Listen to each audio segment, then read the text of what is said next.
Hey there, Keith. How are you? Seems we can't get enough of Rivian. Rivian. We got Rivian. More Rivian news. EPA. What's up, everybody? Yep, indeed. Well, if they, stop making news, then I'd stop talking about it. I mean, hey, look, that's sort of how it works, right? Exactly.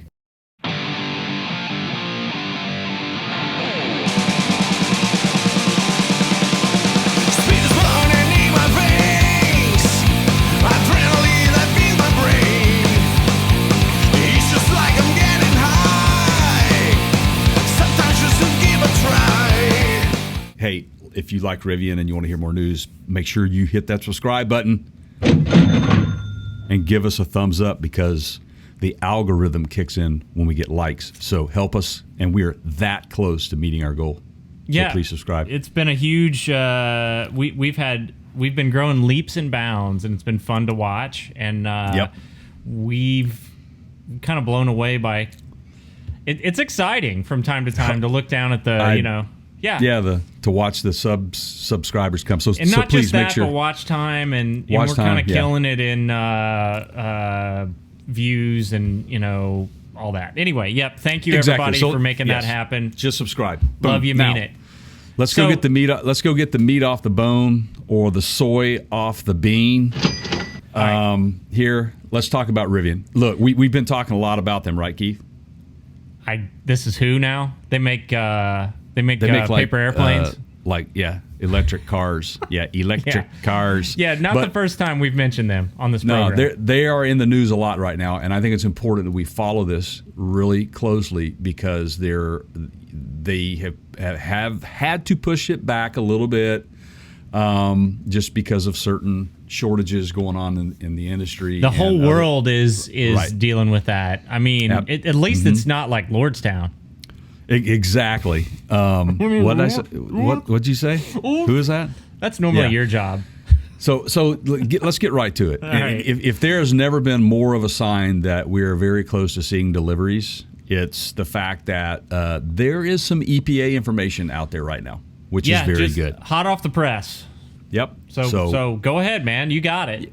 Right on. So the Rivian R1T and R1S range and economy figures have actually been revealed by the EPA. For those of you that don't know what the R1T and the R1S are, welcome to Earth. My name is Keith. That's Jay over there. We do a show called The Counter Show, partscountergurus.com. 365 days it takes to circle the... Anyway, all right. Yeah, exactly. So the R1T is the truck. The R1S is their SUV. SUV, right. All right.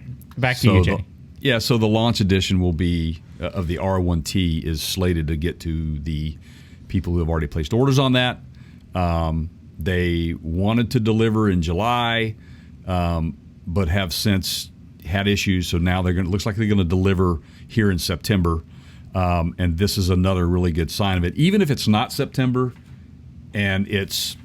I'm sorry, what did you say? Wake me up when September... Right. Oh, even sorry. If it's not, even if it's not September and it's October, I'm still happy with that. And I think that's a reasonable situation to be in. All things considered, it's going to sound like I'm a huge fanboy. I kind of am a fan of the guy running things, RJ. I'm kind of withholding my final judgment on the product itself until you and I get to spend time in one. But it just seems like they're doing things the right way in terms of how this guy's running his company. So once again, they have kind of under-promised and over-delivered. Absolutely. He's got kind of a history of doing that with these products. Absolutely. But, I have read some reviews, for some of the fortunate people in our industry, our colleagues on the media side that have had the opportunity to drive these things, and I've heard nothing but really good things so far. Now, everybody has range anxiety. That seems to be the biggest problem. And this is a truck, and it doesn't matter if it's the F-150 Lightning or the Hummer EV or the Tesla Cybertruck. If that thing ever makes it to market, it doesn't matter.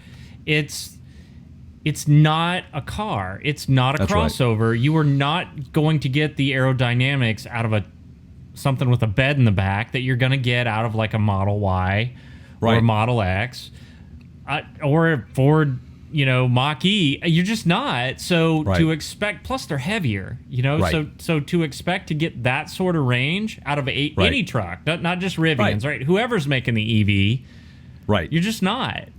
Yeah, and look, to get over 300 miles out of something like this is pretty good, and it's apparent that that's where they're at with this thing. Obviously, they're saying that the EPA rates the pickup, the R1T, at around 314 miles of range, while the SUV is coming in at about 316. Now, these are smaller battery packs. These are not the large ones, so we don't know what the larger ones are going to bring to the table. But some of the car manufacturers, back to my point about managing your expectations on a pickup truck, we know of several. Some of them we like EVs that are sedans, that are cars that aren't getting that. No, not at all. I mean, I look at Tesla, what they have on the market right now. I think the most in range they have, and I think it's the Model S, is around 364 miles. Yeah, some of it depends on the package that you get, and I know even all the way down to the Model 3, you can get certain packages, and we've driven that one, and it's fun. And if you want to focus on range, they have a package that's geared more towards that. Right. A lot of the manufacturers are doing that now. This is part of why we don't make a one-size-fits-all pickup truck, right? Absolutely, and I think that's why you've seen, if the shoe fits, wear it, if you will, buy for what you need. Sure. And this Rivian R1T pickup truck is a full-size pickup truck. It is not.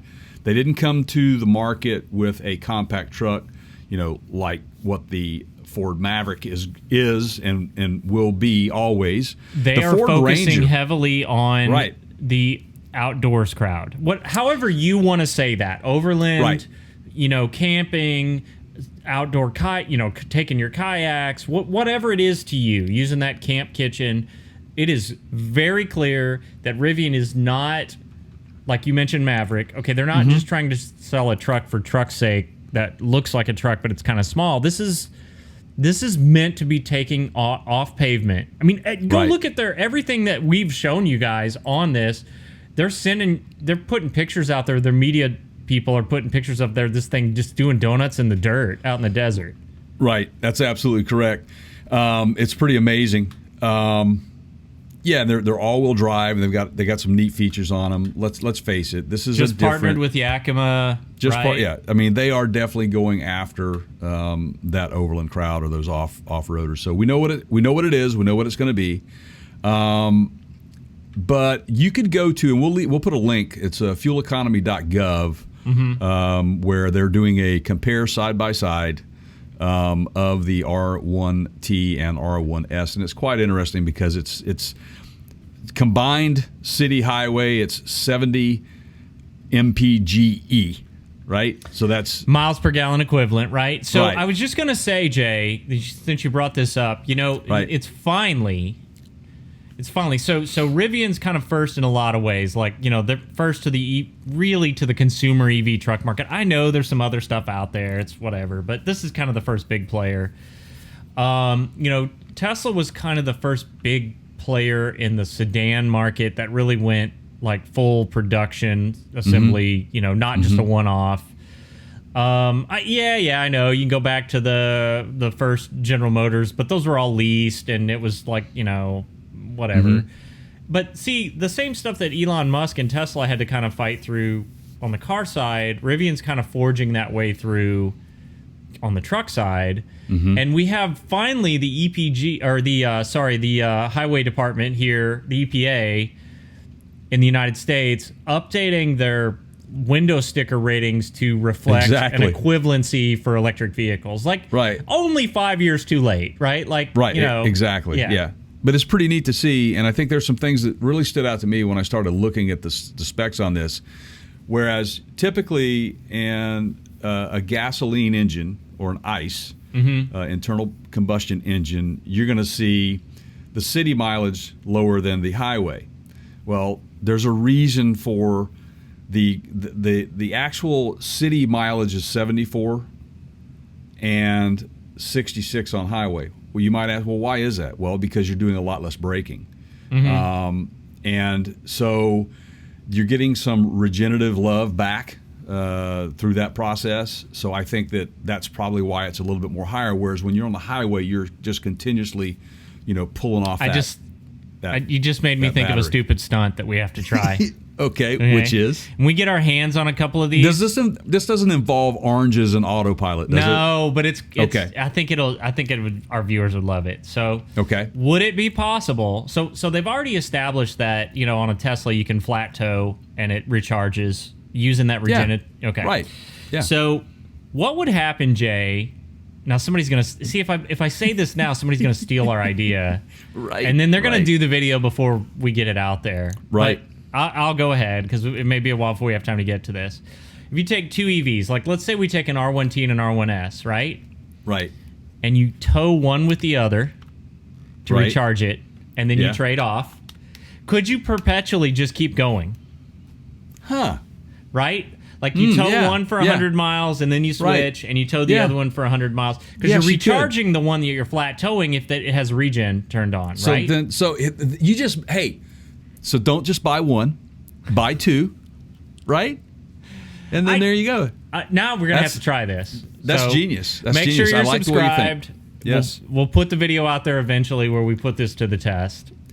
Or if you don't want to see it, let us know. Absolutely, yeah. Just subscribe. Let me put this in perspective for you guys. And there's a complaint of, well, they're too expensive. They're very expensive vehicles. Okay, so correct. They're very pricey, but you've got to look at annual cost to operate versus what a gasoline-powered vehicle is. Yeah, so you're talking oil changes, fuel costs, exactly. Basically any tuning or maintenance that's required on that internal combustion engine. Now, I will say, it depends on your ownership style. Like if you're somebody that keeps cars for a long time, which not a lot of people do anymore. Jay's got one, 10 years old. Well, and 170,000 miles on it. I do that stuff too, but I got you beat there. I got a 21-year-old with, but I'm not the original owner. Ooh, you do. There you go. So well, I think these things, longevity. That it's. You need to factor in.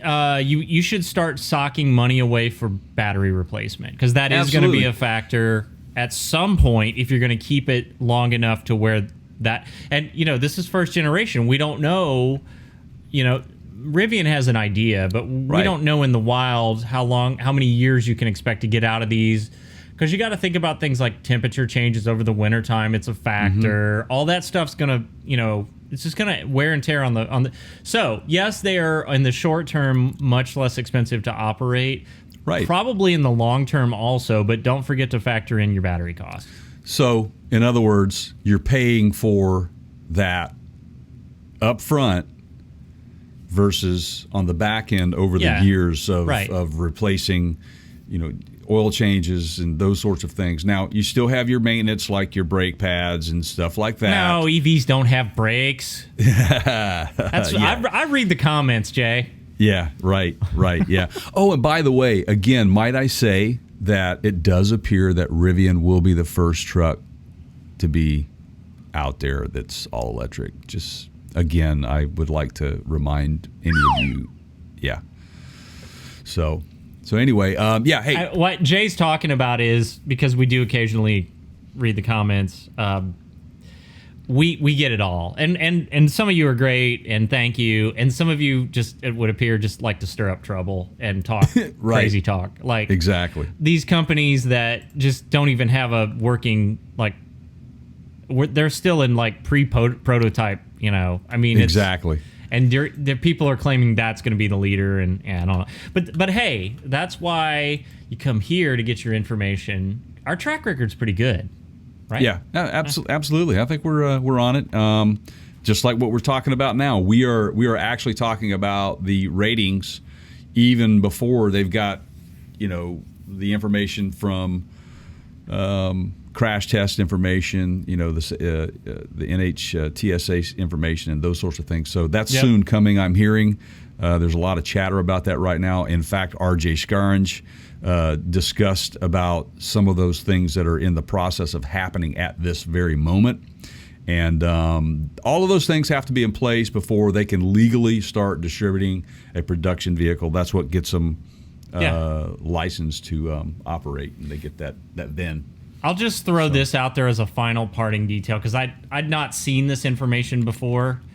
They're starting to put these kinds of tidbits on the EPA ratings. Did you see the cost to drive 25 miles? Yeah. It's like less than $2. It's like $1.50. $1.56, $1.58. Yeah. Now, look, it depends on where your electricity comes from, what part of the country you live in. Well, Jay and I have covered all that ad nauseum. We literally have a segment on where electricity comes from. Just go check out our YouTube channel. Yeah. And you know, ask people in Texas, right? Where they're like, I mean, it's all over the place. Exactly. It just depends on what the cost is per kilowatt hour wherever you are. I think Elon is in the process of helping Texas out in that regard with their grid issues. So we'll see what that. I saw something. If anybody can solve it, he can, right? Yeah, I saw, and that's even before he's down there, you know, doing anything for his own company. I mean, he's down there helping them out with electricity. So we'll see where that goes. But I thought something that was interesting with this information, and again, we're going to put this on. You know, there'll be a link on this video for you guys to click on it and see it for yourself. But you're saving an average of over $4,000 over the course of about 5 years with this vehicle. In theory, would be enough to pay for those battery power pack expenses. Right. I mean, give yourself a 5-year plan. Give yourself, if you're going to buy one of these, give yourself a 5-year plan, just like you would in any business or home. Now you're asking a lot here. Right. Just put a little money away if you like the vehicle. I have to actually think about something past, tomorrow and what video I'm going to click on next. I'm not sure. Right. This is right. So again, hey, please subscribe. Thank you for watching. We hope that this is informative to you and is exciting for you as it is for us. We're happy for Rivian. And again, it does look like September is going to be the month for them. You think they'll have one at SEMA? What's the over-under on that? You think we'll see one? Wow, that's a good question. They should, especially if they're involved heavily like they are with Yakima and we're going to be talking to Yakima, so we'll see. Well, I'll tell you what. We'll have an answer for you. All you have to do is click that bell. That's it, man. When we fire off a SEMA video while we're there, if Rivian's there, we'll get you one. Oh, man, that's great. I want a T-shirt. That's a Rivian T-shirt? Yeah. All right. I want to meet RJ. Okay. Hey, RJ. Thanks, bud. We appreciate all the content. Thank you, man. Hey, fans. Thanks for watching. We appreciate it. We'll catch you next time.